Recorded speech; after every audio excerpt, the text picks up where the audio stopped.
Hace ya un par de semanas, mientras me encontraba navegando por YouTube, me topé con un vídeo del canal de Dallas, el cual llamó bastante mi atención. El vídeo se titulaba como "Dejaré YouTube para descubrir la inmortalidad". Posiblemente ya lo hayas visto. Si no es el caso, te recomiendo que lo hagas. Me parece bastante interesante su postura y la crítica que hace hacia este tema. Durante su vídeo, menciona varias cosas que llamaron mucho mi atención. Una de ellas, lo que más me gustó, fue el hecho de concientizar a su audiencia en cómo es que la biotecnología, actualmente, tiene gran relevancia en este tipo de problemáticas. Pero, ¿existe la inmortalidad? ¿Es posible ser inmortales? ¿Qué es la inmortalidad y qué postura tiene la biotecnología sobre esta? Quédate en el vídeo para resolver todas estas cuestiones.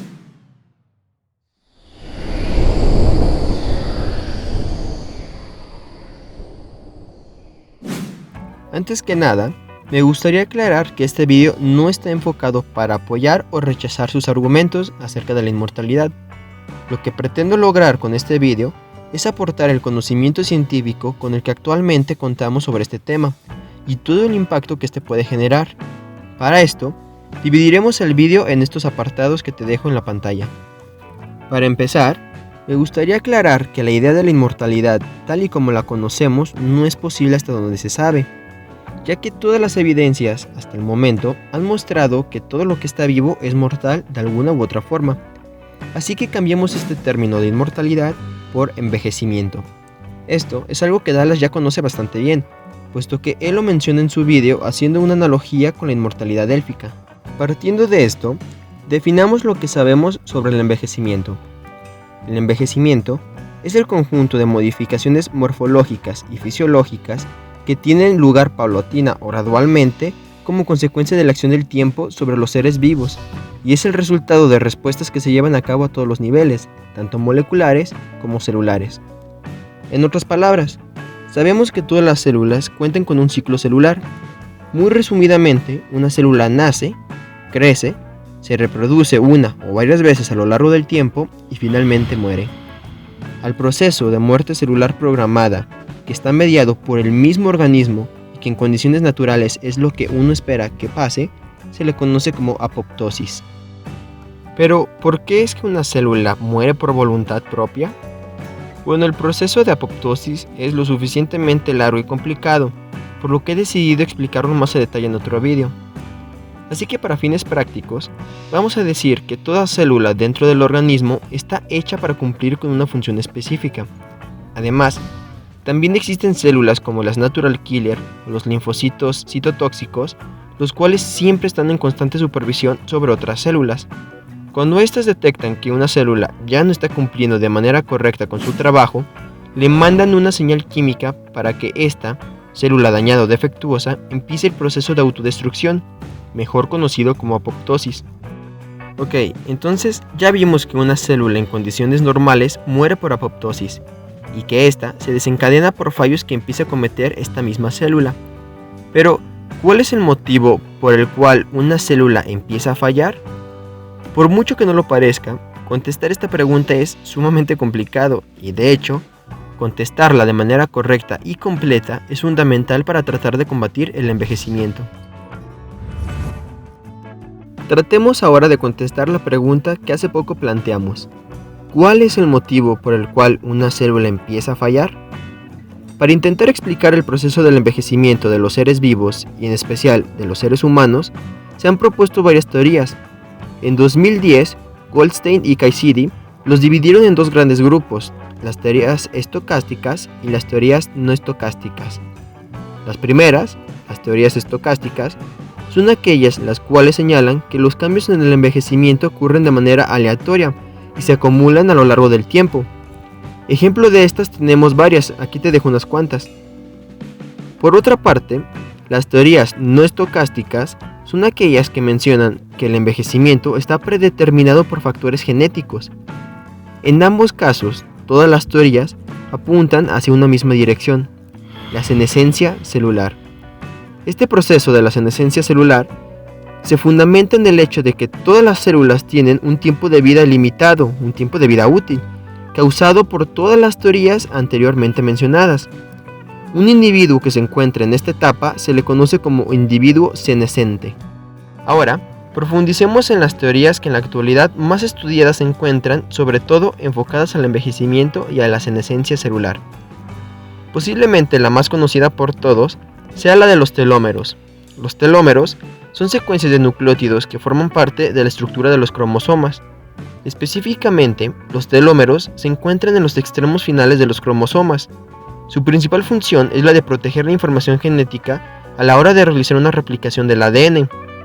Sin embargo, a más replicaciones del ADN ocurran, más se van desgastando estas secuencias, hasta tal punto que llega el momento en que ya no son capaces de evitar las mutaciones que ocurren en la replicación del ADN.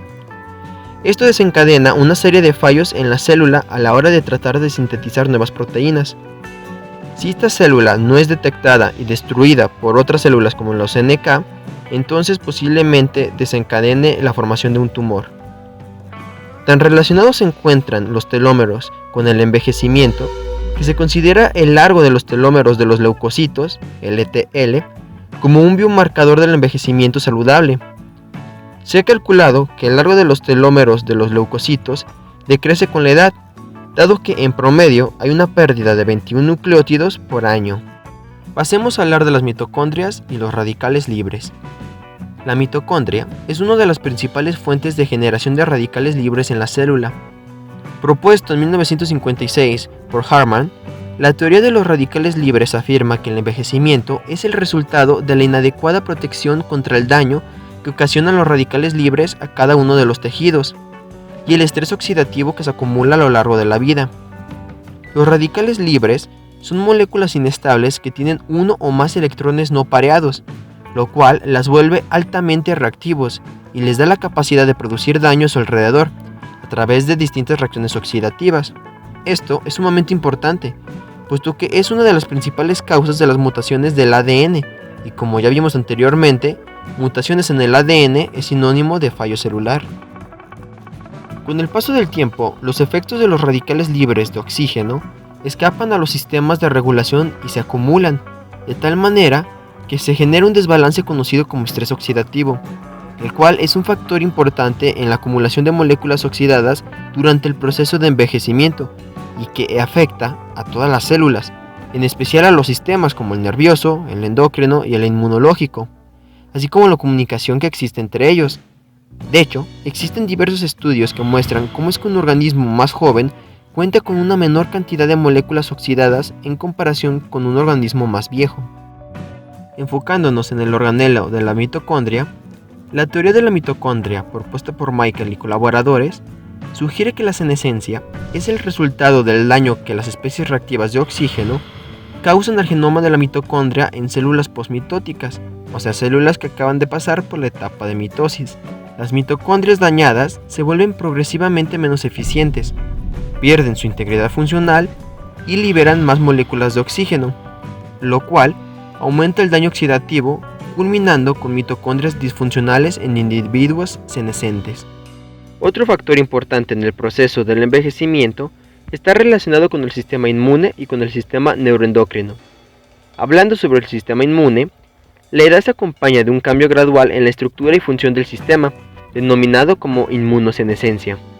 Estos cambios involucran una desregulación del sistema inmune, lo que ocasiona que en los individuos senescentes aumente el riesgo de infecciones, se comprometa el proceso de cicatrización y que haya un incremento en la morbilidad y en la mortalidad. Un ejemplo muy claro de esto último es el estrés crónico, el cual conduce a la activación de macrófagos que, en individuos ancianos, puede llevar a una condición inflamatoria crónica subclínica, en la que haya un aumento de citocinas proinflamatorias, especialmente interleucina 6.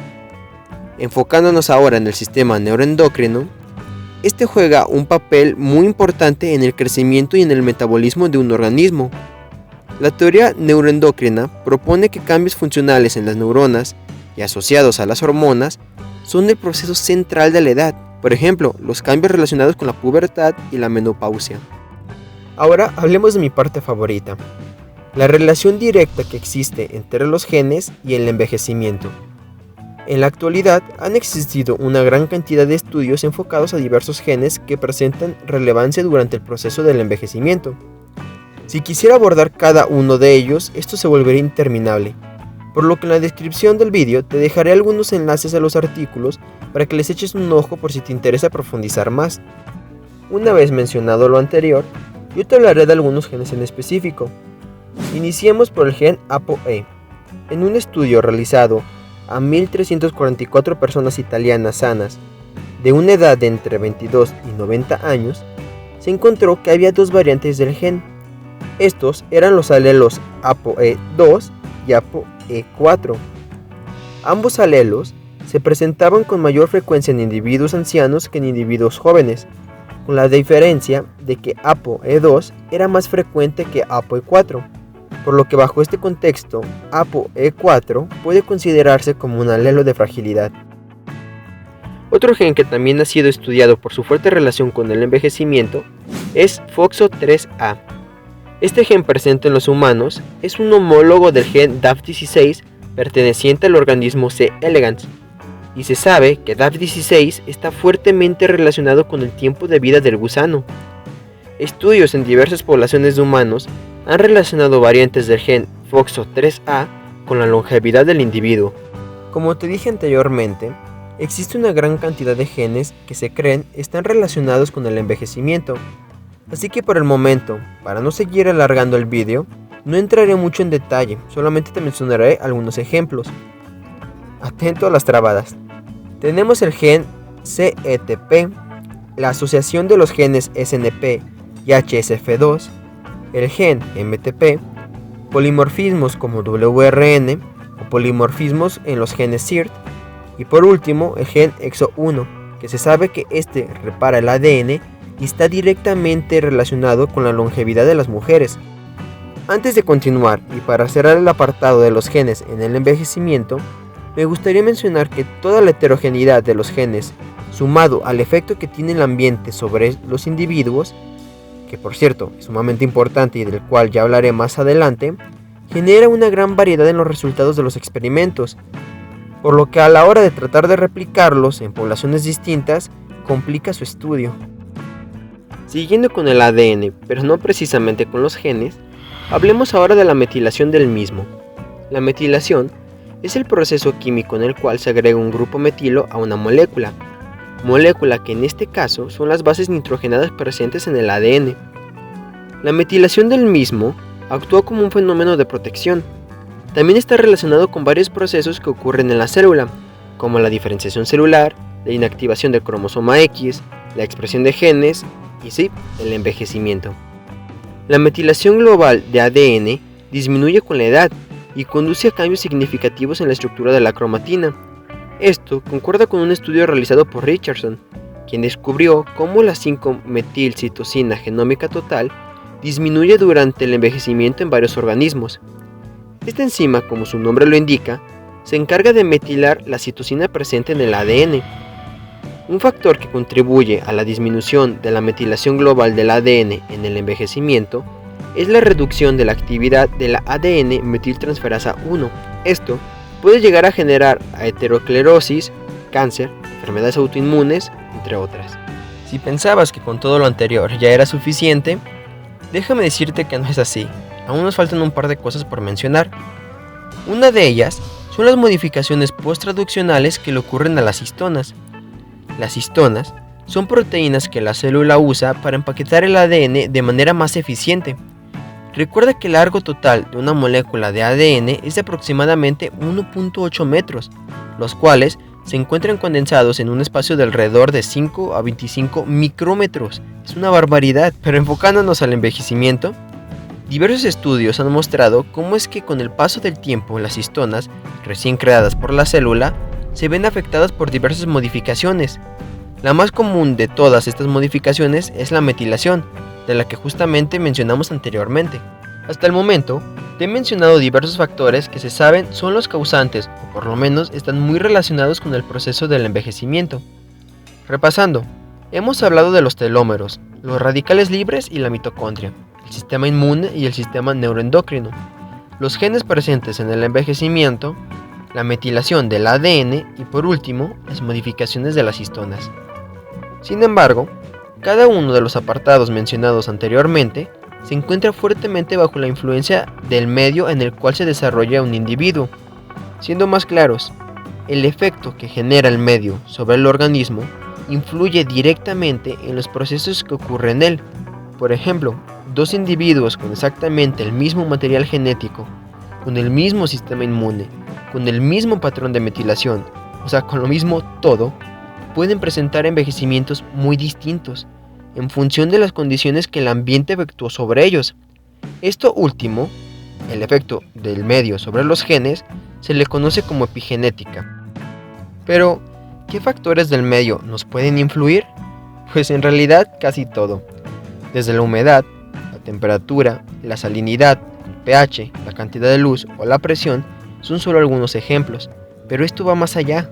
A continuación, te voy a hablar de cómo es que el estilo de vida sí influye directamente sobre el proceso del envejecimiento. Y empecemos por la dieta. Aunque las publicaciones relacionadas con la importancia relativa de la ingesta dietética son limitadas, estudios han demostrado cómo es que un bajo consumo de ácidos poliinsaturados está relacionado directamente con una mayor longitud de los telómeros leucocitarios, mientras que una dieta alta en fibra, especialmente de cereal, también se asoció positivamente con la longitud de estos últimos. La actividad física se asocia con la longevidad y con una mejor calidad de vida en la vejez. Ha sido considerada asimismo como una ayuda eficaz para prevenir enfermedades crónicas como diabetes, hipertensión, osteoporosis y especialmente enfermedades cardiovasculares. El ejercicio de moderada intensidad disminuye el estrés psicológico, las enfermedades relacionadas con el estrés oxidativo y tiene un efecto antiinflamatorio al disminuir citocinas como la interleucina 6. En un estudio realizado en 2.152 mujeres y 249 hombres, observaron que el tamaño de los telómeros leucocitarios en los sujetos más activos, que aproximadamente realizaban ejercicio 199 minutos por semana, fue de 200 nucleótidos más largo que el de los no activos, que hacían ejercicio físico menos de 16 minutos por semana. Seguimos con el alcohol, pero antes, debo aclararte que todo lo que yo te he mostrado no es opinión propia. No pretendo convencerte de hacer o no hacer algo. Esto solamente es mostrarte todos los datos científicos que se tienen sobre el tema. Una vez dicho esto, la ingesta de alcohol puede influir en el envejecimiento. Sin embargo, hay pocos datos que relacionan el consumo de alcohol con indicadores de la edad biológica. Un estudio realizado en el 2012 mostró una diferencia de 500 pares de bases en los telómeros a favor de las personas mayores que se abstenían del consumo de alcohol, con relación a los individuos mayores que sí lo tomaban. Esto equivale a una diferencia de 10 años en la edad biológica, lo que se supone un acortamiento promedio anual de 50 pares de bases en los telómeros. Ahora hablemos del tabaco. El tabaco es un factor de riesgo para muchas enfermedades relacionadas con la edad y está asociada con un aumento de la inflamación y el estrés oxidativo. Al respecto, un estudio realizado en 1.122 mujeres sanas mostró que fumar un paquete diario durante un año se asoció con una pérdida de 5 pares de bases, lo que corresponde al 18% de la pérdida promedio de largo del telómero por año. Fumar un paquete de cigarros cada día durante 40 años, de acuerdo con el acortamiento de los telómeros, corresponde a 7.4 años de envejecimiento. Se ha observado también que el tabaco acelera el envejecimiento en vías aéreas pequeñas, por un aumento en la erosión telomérica. Y con esto, cerramos el apartado de las causas del envejecimiento. Así que prosigamos al siguiente apartado del vídeo, las terapias que actualmente tenemos contra el envejecimiento. Como has podido notar hasta el momento, actualmente se ve al envejecimiento como uno de los procesos biológicos más complejos que existen. Sin embargo, esto no nos ha impedido que seamos capaces de tratar de combatirlo. Una vez habiendo dado una breve introducción sobre el envejecimiento y cuáles son sus posibles causas, pasemos a la parte central del vídeo, las terapias que tenemos contra el envejecimiento. Iniciemos con las terapias de restricción calórica. Desde el año 1930, ya se sabía que una restricción calórica mostraba un aumento en el tiempo de vida de los animales de laboratorio. Algunos han postulado que esto se debe a un aumento en la formación de radicales libres dentro de las mitocondrias, lo que provoca una inducción secundaria de una mayor capacidad de defensa antioxidante por parte del organismo. Otros han propuesto que al obligar al organismo a trabajar con unos recursos limitados, genera que éste sea capaz de optimizarse. Incluso, existe otra vertiente. Algunos científicos, basándose en las observaciones que este tipo de terapias causa en ratones, propone que ralentiza la expresión de genes relacionados con el envejecimiento, lo que se observa como un aumento en la vida del organismo. Otro tipo de terapias se han enfocado a la búsqueda y el uso de diversos antioxidantes. De manera homóloga a las terapias de restricción calórica, las terapias con antioxidantes buscan reducir de manera considerable la presencia de radicales libres que pueden afectar de manera significativa a la estructura y funcionamiento de diversas biomoléculas, principalmente los lípidos y las proteínas. Los antioxidantes más comunes suelen ser las vitaminas A, C y E, así como diversas coenzimas como Q10. Sin embargo, algunos estudios más recientes han revelado que los antioxidantes no retrasan el proceso de envejecimiento, sino que contribuyen a aumentar la longevidad, que no es exactamente lo mismo. Pasemos a las terapias hormonales. La hormona del crecimiento humano ha sido usada como terapia para tratar de combatir el envejecimiento. Por desgracia, al igual que muchos otros productos anti-envejecimiento, no cumplió con las expectativas, en parte debido a sus efectos secundarios, por lo que hasta el momento se ha concluido que se necesita más investigación para evaluar los posibles efectos nocivos y garantizar su uso seguro como agente terapéutico. Por último, he decidido dejar dos terapias que en lo personal son mis favoritas y que considero que son las que mayor prometen a futuro. Estas terapias son el alargamiento de telómeros y el uso e inducción de células madre pluripotentes.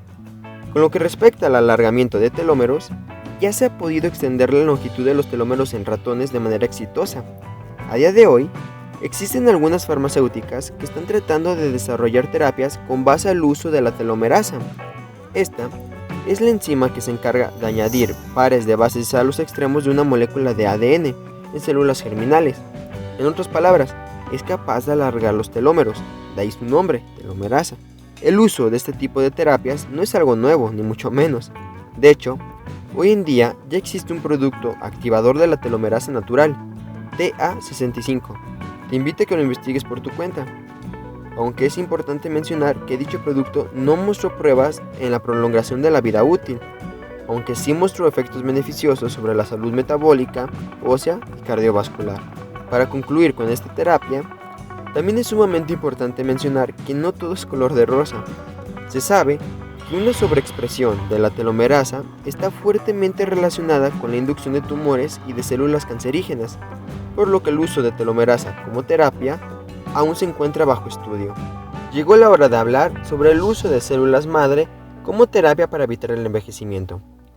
Se ha demostrado que estas células son una solución viable para diversos problemas de salud que van desde la ceguera hasta la distrofia muscular, por lo que no nos resultaría extraño que sean estudiadas para ser usadas contra el envejecimiento.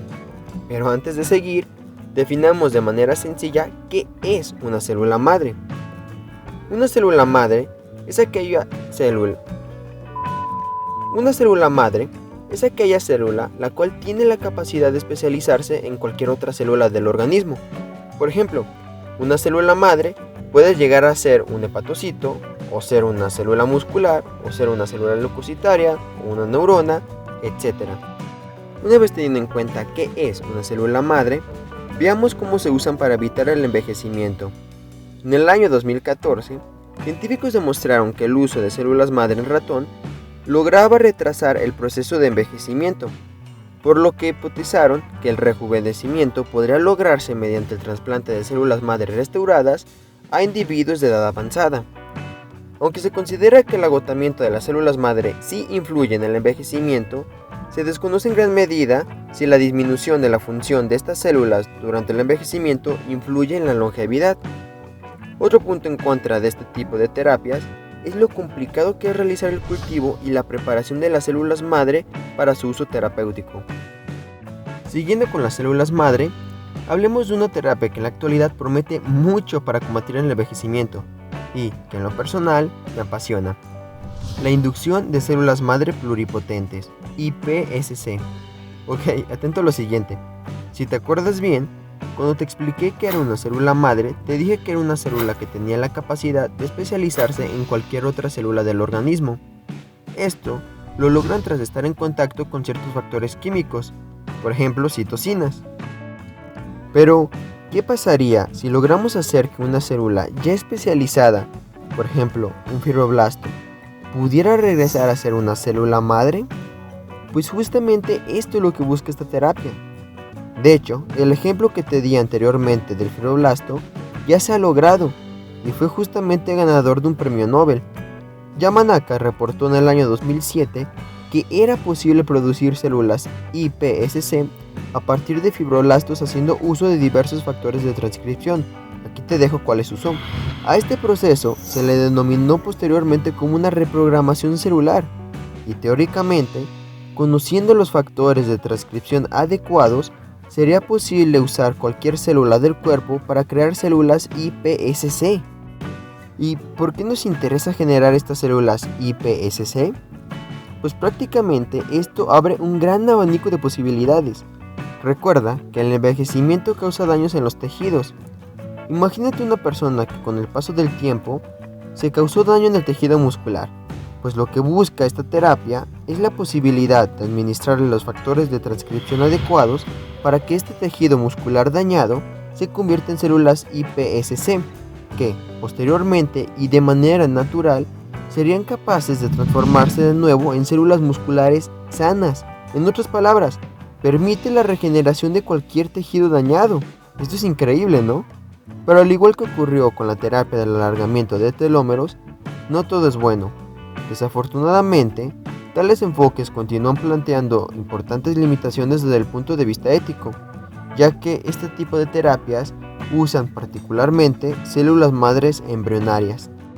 El tema del envejecimiento es algo sumamente complicado y a día de hoy, mucho de lo relacionado a este mundo sigue siendo uno de los mayores misterios para la ciencia en general. ¿Esto quiere decir que es imposible evitar el envejecimiento? En lo personal, siento que afirmar o negar rotundamente esto es algo apresurado, y mi postura sobre este tema es que aún falta mucha investigación para poder ser capaces de contestar dicha pregunta. Así que por el momento, mente abierta. Y bueno, es así como llegamos al final de este video. No te olvides de comentar qué te ha parecido o algunos temas que te gustaría que explicara de manera más sencilla y didáctica. Tampoco te olvides de dejar tu like si te gustó el video y de suscribirte para más contenido de este estilo. Nos vemos hasta el próximo tema. Adiós.